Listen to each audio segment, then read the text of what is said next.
Merci, les un message moi na zo peut-être pour na client na GFM service. Ah tout dans la carte bureau ya GFM service na carte mboka Vivant na Belgique. Là aussi na client nyon sur la Belgique vraiment autant la confiance au ngana za na moi envers bino. Bino pe pesa ma confiance na bino. Toujours senga batinyo sur na carte mboka Belgique. Partout aux gens en Belgique benga ba numéro na bisa GFM service. Toya kuza bakuli na auto comme ça monti na destination ozana mutuka na yo ozana ba marchandise na yo ozana biloko tout yo ozana ngo besoin comme atina destination na Kin na Angola na Cameroun je fais un service à disposition na bino yango message na zo pesa pour na bino pour na journal elo mikolo news doza vraiment actif awa botala memba mitu na biso ndenge to ko na biloko oza ko na dépôt à Belgique donc tu vas charger awa semaine prochaine le 20 et après ça tu vas charger sous le 10 mars.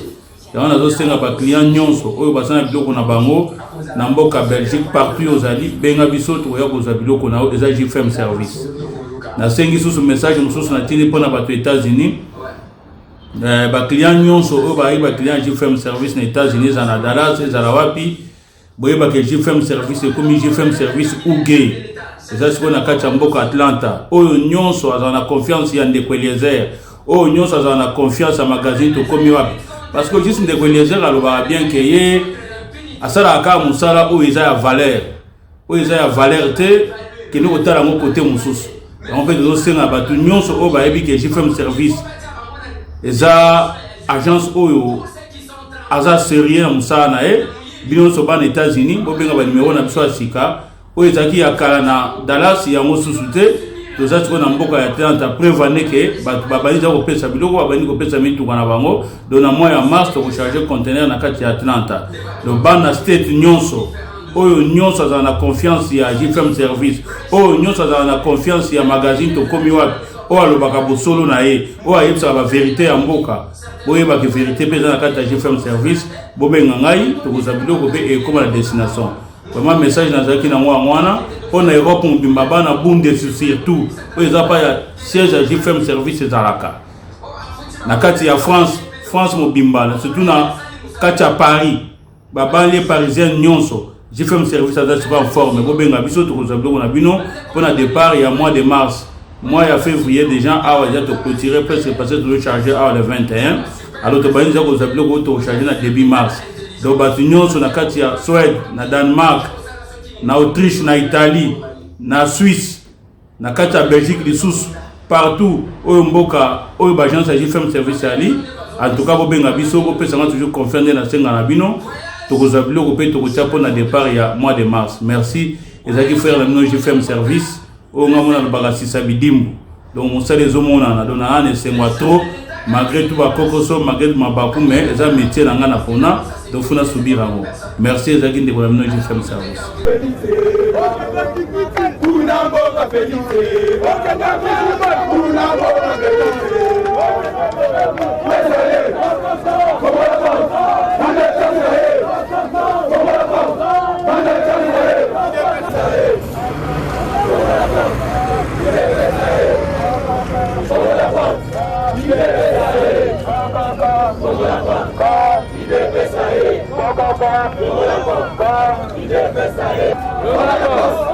Il est Pessaé.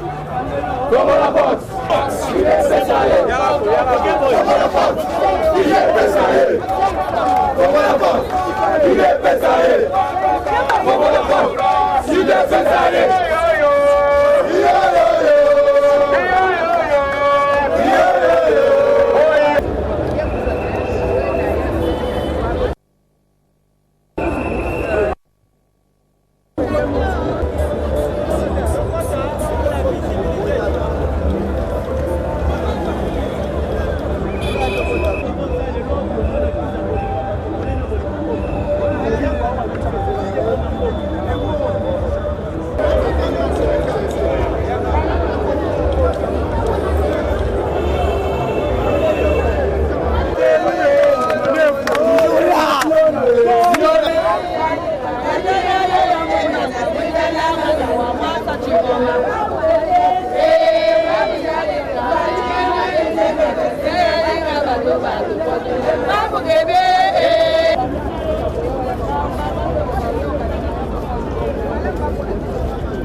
Voilà, bonjour amis téléspectateurs de Tokomi Wapi Télévision. Bienvenue à ces tranches spéciales. Nous sommes en direct au stade de Martyrs, évidemment, pour couvrir cette grande manifestation. Vous le savez que l'Union pour la démocratie et le progrès social, l'UDPS en sigle, le parti au pouvoir est en train au jour d'aujourd'hui de commémorer son 38e anniversaire d'existence. Nous allons évidemment travailler là-dessus.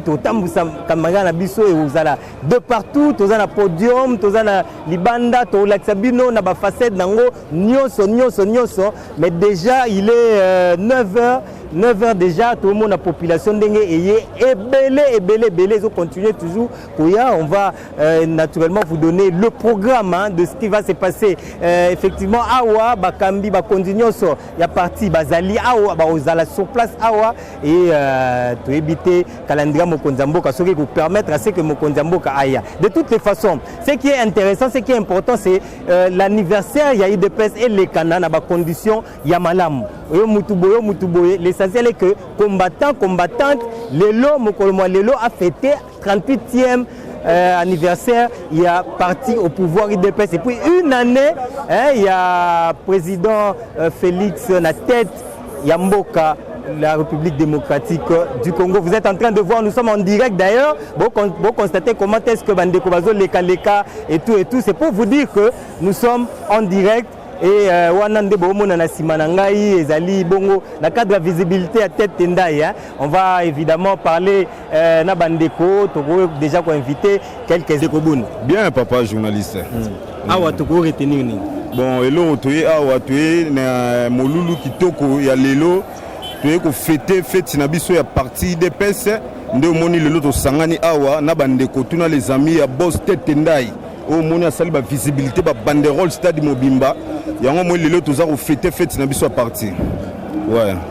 Allez, si vous pouvez retenir nini pas na Bandeko nyoso bazolanda bino en direct il y a Tokomi Wapi Télévision, la seule chaîne où ils ont couvrir ba manifestation oyo ya ba dimension ya oyo mokolo mwalelo. Bon mokolo lelo to eka fête ya elo to retenir to fête kimia. To sengi kaka kimia ezala bolingo na mboka to sangana po mboka kende liboso elonga na lobaka yango na message kimia mingi toyeka mingi fête ko fêter kaka esengo kaka ya na mboka fête ya parti 38e anniversaire ya parti ndelo to fêter mingi yango na boss na biso tête Tendai o moni ka soutenir ba jeune ba polo ba banderole chami pour na fête ya IDPS le Kamalam. Voilà, merci beaucoup na baluki na ngambo na moni pende ko na ngai Papa Boni. Malamu kimia. Oye pe na cadre ya masolongo. Tozanga koya ndenge nini bozomona fati beto musala ezomonana o bazolo ba gauche bazo ba droite mais musala nde ezomonana so toye komona Tendai président parti po na esengo munene na fete tozana ngo esengo munene yango bozomona bino mwato lo beza mingi te to bino bozomona kaba makambo ngezoleka sur le terrain yango kamna yaki nango loba yango. Allez, nous allons continuer avec notre il y a tout le monde na stade de Martyrs et ça pour la masola ndembote kasi masola politique nini ba congolais ba ko retenir na mokolo mwale. Bon, c'est une journée historique surtout pour le jeune date oyo IDPS et Salamaki oyo et salaki ke et même mouvement moko ya démocratie na kati ya mboka na biso. Donc, on tu veux répondre à la journée. Donc, c'est une journée vraiment historique pour les jeunes. Où il va vivre le début de la démocratie. Bon, Mokonzamboka est au-dessus de la partie. Donc, nous sommes venus ici pour écouter ce que le président du parti a repris un message, c'est Jean-Marc Abound. Ce n'est pas Félix. Félix est au-dessus de la partie. S'il va être là, on va comme invité à IDPS. Donc, c'est un peu ça. Merci. Allez, nous continuons notre balade, hein. C'est votre chaîne que vous aimez tant, Tokomi Wapi Télévision. On est en train de faire passer notre micro aux gens qui sont venus. Malheureusement, il ne veut pas parler. Bon, c'est son droit le plus légitime. Toujours tambusa micro na biso pour na toyer bateau zo impression à chaud. Il y a bino ba membre ya parti oyo. Tokuto na stade des Martyrs, Toko Lobani. Merci beaucoup Bozana Télévision. Merci beaucoup et pas honorable Eliezer. Merci beaucoup. Moi, c'est le président J.C. Moulamba de l'UDPS Grenoble en France. Et pour cet anniversaire des 38e, donc notre 38e anniversaire, nous nous sommes décidés de quitter l'Europe pour venir là. Ce n'est pas rien pour nous. C'est un couronnement d'une lutte. 37 ans à l'opposition, ce n'est pas rien. Je me disais, joyeux anniversaire à la fille aînée de l'opposition, aujourd'hui victorieuse, aujourd'hui au pouvoir. Donc ça veut dire que nous ne sommes pas rien, nous sommes un parti qui a montré ses épreuves, qui a montré vraiment que nous pouvons tout faire. Nous pouvons gérer ce pays. Malgré tout ce qu'il y a, nous devons faire avec et montrer au monde entier que nous sommes capables et nous allons y arriver. C'est vrai que c'était un anniversaire qui se déroule évidemment avec l'absence du Sphinx. Ça fait 3 ans déjà. Vous venez de Paris. Comment vous vous êtes organisé pour que vous puissiez véritablement accompagner, je vais dire, le chef de l'État qui est aujourd'hui au-dessus de ce parti politique, mais qui vient de ce parti politique. Comment vous vous êtes organisé pour véritablement l'accompagner? Merci beaucoup. Le chef de l'État, nous l'accompagnons déjà. Nous avons été en lutte ensemble. Nous sommes toujours ensemble. Nous luttons ensemble. Nous devons l'entourer. Parmi nous, il y a tous les cerveaux. Tout le monde est là. Toutes les compétences sont avec nous. Et toutefois, que le chef sait, il fouine toujours au milieu de nous. Il se prend des pièces, il se prend des personnes durables, fortes, qui doivent les servir. Mais nous sommes là, nous travaillons toujours, même dans l'ombre, même pas officiellement, mais nous travaillons toujours à côté et aux côtés de ce président que nous nous sommes nous-mêmes choisis et le premier fils du pays qui y a fait la fierté de notre pays. Et c'est le premier président élu universel direct de ce pays. Le premier président élu au suffrage direct et universel de ce pays, c'est Félix Antoine Tshisekedi Tshilombo. Voilà. Parce que vous savez que le premier président que nous avons eu, c'était Joseph Kasavubu, qui a été élu par consensus. Et on le sait tous. Et il a bien dirigé, il a fait son temps. Et après, on a eu les putschistes, jusqu'aujourd'hui. Et la première élection tenue, gagnée par l'opposition, une fierté d'Afrique et même du monde, nous l'avons et c'est couronné avec Félix Antoine Tshisekedi Tshilombo. Mokolo Mwalelo, ils ont signifié Nini Pona Bino combattant il y a parti Oyo, Union pour la démocratie et le progrès social. Bon, Mokolo Lelo, Bino Moko constaté, Eza Mokolo Moko ya victoire. Oyebi Eza anniversaire, Yami Balé toujours fêté comme parti au pouvoir. Donc, mobilisation Eza Makasi, tu veux démontrer la force à monde Mobimbake, IDPS, Eza machine à refaire la sécurité. Je pense que partout où allez, il mobimba, Eza a bouger. Bino Moko sentir, Malobaro Bezate.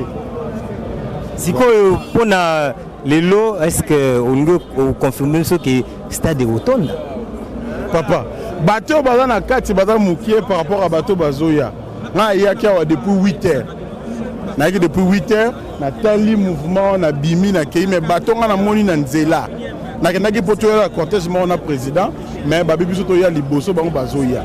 Ne eza bongo mobilisation o eza libanda. Na bateau bazana kati, eza même pas ya kokokana. Donc lelo force oyo IDPS a démontré na Congo mobimba na monde entier batutu bayeba ke IDPS les seuls partis oyo rosala ba masabo. Donc parti monsieur rosala moto. C'est bon. Moi extrait il y a discours message ko za ndeni soko oyeba. Extrait ya discours ezabilo moko ezabilo fo boyo ka kuna. Bilo monsieur zabiso de rolo baté mais tout est déjà prêt. Bataille de pes, combattant nyonso ba la décider donc tout est prêt pour CP là. Beaucoup de personnes nous réaction na bino à chaud par rapport il y a événement oyo ya mokolo mwalelo. Bon toza on a esengo mingi parce que les anniversaires ya parti na biso ozo mona nga botalage na zanango qui jeunesse na biso nyonso topassango na parti tomoni bapasi tozwa bamatrake bamaya moto tomona makambo ndenge na ndenge. Alors lelo ezali mokolo munene anniversaire à parti toye na ndenge biso tozo soutenir chef de l'état na biso toza au pouvoir. Alors yango moni association lisungi na yolo ya lingo 35 na commune ya Kalamu biso nyonso toye pour que to participer na événement ya parti na biso eza esengo munene eza journée moko munene tozo kanisa pe na bao nyonso tu balala nzambe akanisa bango bakufa po na parti oyo. Alors lelo eza anniversaire ya parti tozo kanisa bango pe tozo senga na nzambe apesa président na biso makasi atambwisa parti na biso ekende liboso adirige mboka na biso asala komi président ya RDC mobimba nzambe apesa makasi tobondela mpo na ye partout bato nyonso bazali pour que président réussir na mission na ye.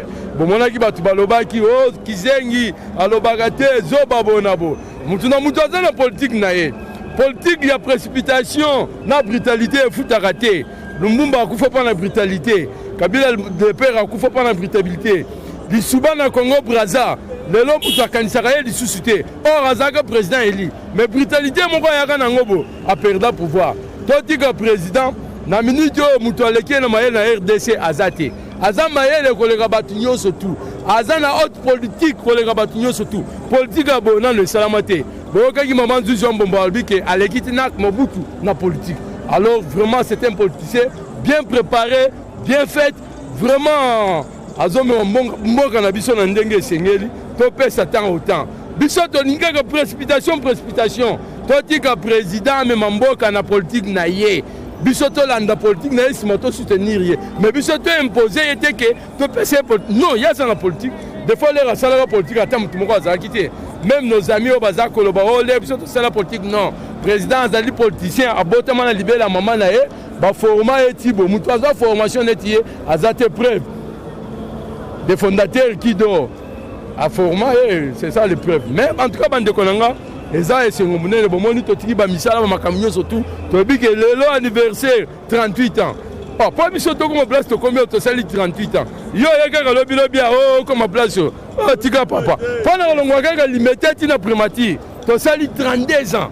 Mais le lorsque tozana kitango to vandi botika biso kiyan to bonde na pona président ba konzamboka nyoso tout to kanisa bande ko biso na est ndenge baza ko souffrir to bonde la pour que biloko ana yesi la une fois pour toutes président Longonia continuer kaka ndenge ana système kaka kinse soit bango kaka na se malembe to kenda et pas na biso en tout cas bato dynamique constante Tshisekedi tozaliwana pona ko soutenir pe ko tombola Mobu Malamu, il y a 38 ans, il y a IDPS Banda et créé Ango depuis 1982, c'était le 15 février.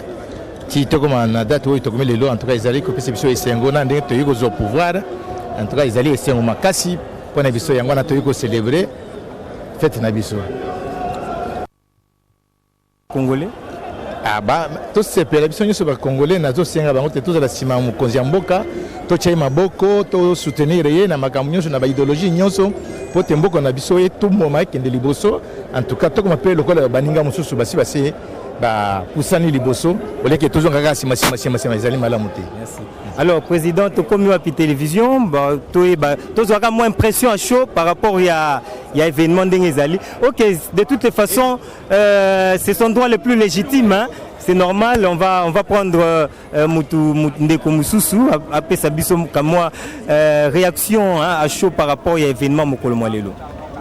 Il y a le bosso na peso mbote, ngai komona ngai Ndeko Pierre Ilunga, Mokolo Mwalelo tozana esengo makasi. Tozana esengo, s'il faut voir les années passées, IDPS ezalaki na kati ya lit, lelo IDPS eza au pouvoir, toyebi d'ailleurs tozo saluer mémoire ya ba combattants au ba koya na lit, ba oyo ba na lopoto ba ceux qui sont tombés na champ parce que toko bossa na ngote IDPS et passé ba moment wana nyonso jusqu'à ce que lelo toza na pouvoir. Toza na sengomi. Ah, donc lelo tozo fêté 38 ans et puis tozo fêté une année alternance. Maselezo Simba, cette année c'est une année d'action et Bele Rosalama Borosepela. Boumela. On continue na balade na biso, to komi wapi télévision, to lingi pe lisusu to kabola micro na biso na moko ya baoyo bakenda sango akomeka pe kopesa biso message na par rapport à la journée ya mokolo mwa lelo. Bonjour président. Bonjour. La journée d'aujourd'hui ils ont symbolisé nini pour Nabino? Ils allaient commémorer le 28e anniversaire, il y a un grand parti de PES. Donc, moi, nous Oyo à Lingui Démocratie, il faut aller soutenir les partis politiques comme on a eu de PES. Parce que l'UDPS, Botamanango, ils ont prôné la démocratie et l'état des droits. Mais Yango, tu dois célébrer le 38e anniversaire Nango, surtout les lots parce qu'ils allaient une année. Voilà. Mais croyez-vous, Penza, qu'en termes de capacité, l'IDPS a encore autour de sa stade? En termes de capacité, l'IDPS a lancé, nous surtout, à 1000 francs de donc l'IDPS ne force pas personne. L'adhésion est libre. L'IDPS a chaque jour, il y a les lots boya stade. Donc ils ont quitté que ils ont problème. Donc l'IDPS attend 3 personnes, l'IDPS a un meeting. Alors, Président, à quelques heures, il y a début il y a manifestation. Est-ce que le chef de l'État sera bel et bien présent au stade? Le chef de l'État, il y a un parti politique Nyonso. Malgré Azam moi na IDPS, mais Azam chef de l'État. C'est-à-dire que à Kogipe Koya n'a été. Parce que la constitution ils ont interdit à ça la publicité à parti politique n'a été. Donc tout comme pas Koya, tout comme pas Koya. Donc information n'a été Nazan augmenté parce que Nazan ta présidence. Voilà, Tozali, tu continues toujours na balade na biso hein. Bon na tozana sakodo, c'est pour dire que ambiance est totale awa. Tout le monde bande ko na biso, il y a force du progrès ne bazali awa. To meka un peu comme ça. Solo la bande ko force du progrès moko na moko. Apesa moi. Lelo ambiance ni dans lelo. Papa lelo la vie lelo to papa la lelo voilà, donc nous continuons à comprendre que les Andé, les Londres, Bandeko Bazoloba, en tout cas, Ekosimba, les Ali Mokolo, il y a 8 autres Andeko. Voilà. Voilà, donc, on a IDPS. Comme ça, on a IDPS ne Makamou. Comme ça, on a Lelo ne Makamou. Le coup, on a l'autre combien? Tout cela, on a parti Bazoya, ne va pas passer biso, on est surtout à bomber la ici, 38 heures passées, 38 heures, 18 heures à Kabila, on a bomba biso, on a Calais, on a biso la prison, bande konangana ba masala ba kota prison. De ebisi bango ke 38 heures, les ali bénédiction pour la nation. 38 heures, les ali pour la nyoso, na personne honorable Eliezer Tamboué. Aboya kabenga Eliezer, aboya kabenga honorable Tamboué. La personne moté au moins na eux. Force du progrès, to sali to relaxer la force du progrès. Ambiance eza ndenge nini otomoni parti président Chimanga ezaboni na quadre na bino. Le seul mutu oyo azali sima ya Fachi Maboko Pembe Vilini Chimanga lelo section nyonso ya ville ya Kinshasa na yebisaki bino ke oyo aza sima ya Fachi oyo babengi Vilini Chimanga Maboko Pembe lelo bozomona masolo ndenge ezali na yango tozokosenga ete kimia na biso maboko ya Pembe na organisation ya section Matete yango tozali awa tout le temps président Jérémy tozana yetango nyonso section Matete esimbami base esimbami Vilini Chimanga Maboko Pembe mutu azanga talika momoko na pays na bandeko na biso toluka tozo ata mwa réaction à chaud ya bandeko oyo ezali tokomi wapi télévision bozwa biso en direct message eza nini bon biso toye kosoutenir chef de l'état toza DCI dynamique Congo Uni ya Vidi et Chimanga toye koaccompagner anniversaire ya parti IDPS toza balie na bango toye tofete 38 ans ya liste avec président Vidi et Chimanga. Merci beaucoup ndeko mwa eloko akobakisa. Oui, eloko akobakisa eza puisque oyo eza résultat ya lutte ya mulai oyo balie na biso ya UDPS baréaliser et na cadre ya coalition na cadre ya balie oyo toza na bango yango toye kosoutenir bango. Bokasi ya son excellence vice-ministre Junior Mata yende toza na cadre ya nouvelle génération Tshisekedi yango tozali awa donc toye to fêter to festoyer pour le Kouta Mabete 38 ans et là awate. Et là parmi les partis minene et Afrique. Merci beaucoup. Merci ndeko mwa liloba. Ah ya minga olobeza te na sepe makasi.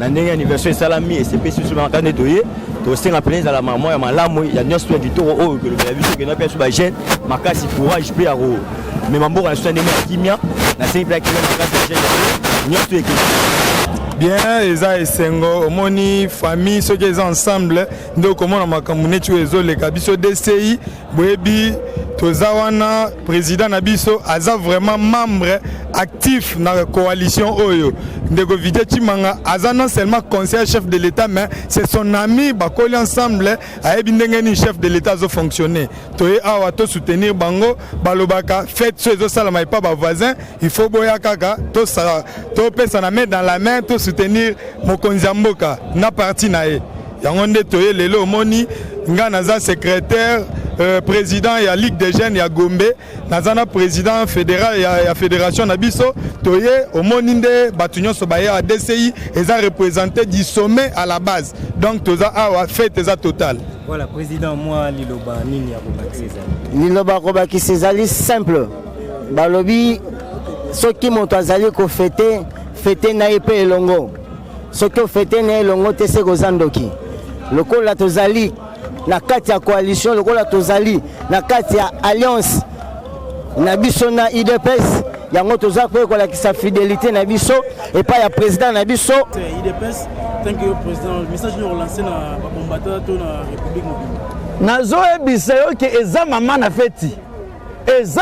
feti pour 38 ans d'élite une année à pouvoir peuple congolais nyonso amoni banda buka mona buka kwikila place c'est ce que Azali à comprendre que IDPS est toujours IDPS tozo benga yango keza bukoko IDPS mongote l'unité conviction à peuple congolais baye na ça de martyr pour ça la fête oyo et kolekalo pour 37 ans d'élite et pour de pouvoir maloba nanga suka na koyebisa batu nyonso ya pesa fachi confiance je crois qu'il y a une équipe au monde qui est bikro sala Big Rouge au sala. Donc ton pesi comme Congolais nyonso, ozala mutu la muka, ozala mutu qui que ce soit, bolinga fachi, bo pese confiance na banza ke dans 5 ans et le quoi kito kozala. Donc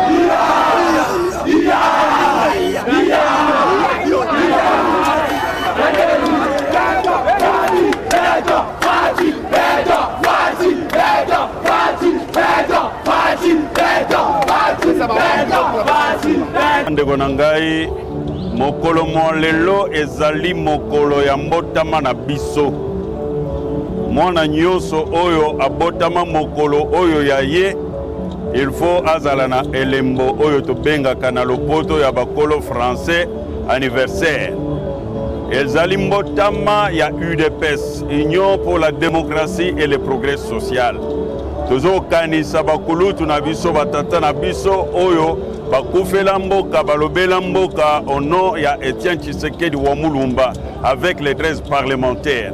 Voilà à quoi nous venons aujourd'hui festoyer avec les Congolais, Congolaises. Pona mokolo mwalelo kokanisa mokolo oyo mokolo moko munene pona biso ba Congolais oyo toye kozwa na transendani toloba passation de pouvoir pacifique oyo tolobela tokozwa yango sans aucune goutte de sang avec le bic et le papier tozui yango voilà pona nini biso ba ye Congo toye vraiment kosangana na ba Congolaises Congolais nyonso tokanisa mokolo mwalelo.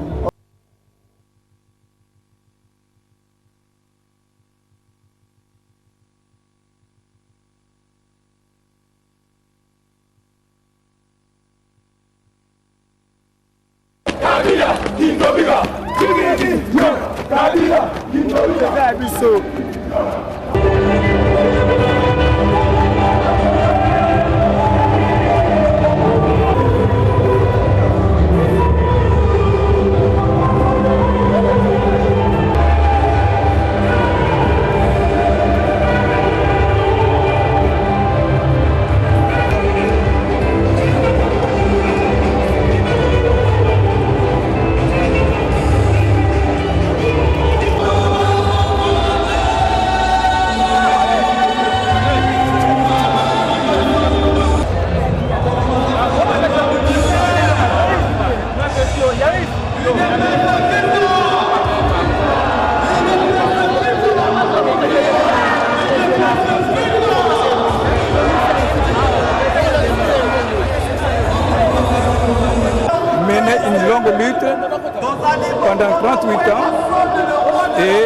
Aujourd'hui, c'est un grand jour. C'est un grand jour de remémoration, de souvenirs de la lutte longue que nous avons menée. Bien sûr que nous avons connu toutes sortes de fracasseries, toutes sortes de tueries, de relégations. Il y a même des cadres d'élite de presse qui sont morts. Mais certainement que maintenant, c'est le moment de jouir des effets de la lutte que nous avons menée. Il y a des aînés avant moi, mais je suis sûr que les jeunes qui vont reprendre la relève amèneront de nouveau les combats de l'UDPS plus loin. Maintenant, nous sommes en train de fêter les 38 ans, mais d'année en année, on devra le fêter encore. Ok. Une année après le bilan du président Félix-Antoine Tshisekedi, est-ce qu'il y a moyen de faire un peu l'extrait du bilan du président Félix? Oh, mais le bilan, il est positif, non? Il est positif, il n'est peut-être pas positif à 100%, mais il est positif. Mais en une année, vous êtes témoin de ce qui est en train d'être fait et il faut être sincère que ce que Fassi est en train de faire, nul autre ne l'a fait. Bonjour. D'abord, il y a UDPS qui basa. Marcel Panzou. Alors, lelo ezali mokolo na esengo oyo toza nango parce que UDPS ekokisi 38 ans il y a anniversaire. Donc 38 ans, il y a 37 ans il y a lutte et puis 38e année oyo UDPS continue à pouvoir. On a biso toza na esengo makasi. Yango wana lelo awa tosengi na ba UDPS nyonso ba se retrouver na stade de Martyrs. Mais les Camboya IDPS na les Camboya anniversaire IDPS et tali ba congolais nyonso parce que na ba o baza na fin fond ya mboka na intérieur ba koki ko sepela parce que ba père fondateur ba o ba bunda pour na parti oyo ba tuana ba bunda pour na intérêt général ba bunda pour na intérêt ba congolais nyonso. Donc à un moment donné on a biso il faut tous à un moment moko ya recueillement to kanisa ba bunda o ba kela parti oyo ba kufa mingi pe bazali ba kufa pour na parti oyo. Donc les alliés sont se retrouver parce que ma père fondateur, on a dit ça y est, bandima, kolongona luxe, parce que bazala qui va mouvancer à Mobutu, bandimi kolongona luxe, terrain y a pas congolais. Donc les lots, les congolais va garder espoir wana, qui te sait la lelo, et ça pour un intérêt pour un espoir à congolais nyonso. Donc les alliés victoire pour les congolais, pour le père fondateur, l'obéla yango va défendre le Congo. Et espoir Nabiso ezali d'ailleurs na kati déjà ya combo ya IDPS Union pour la démocratie et le progrès social yango ba congolais bazozela espoir Nabiso eza na kati ya combo ya IDPS wa donc na IDPS lelo ezali mokolo na biso do moninga na billet en tenue c'est-à-dire biso toza ba soldats du peuple formé par Yemoko Tshisekedi le père Mukongo Goba la idéologie atika biso to bundi lelo tozi victoire au to nango lelo to fêté il y a parti na biso IDPS o lelo e bundi elite lelo to apporter pouvoir et puis lelo to e ko commémorer journée donc eza journée ya esengo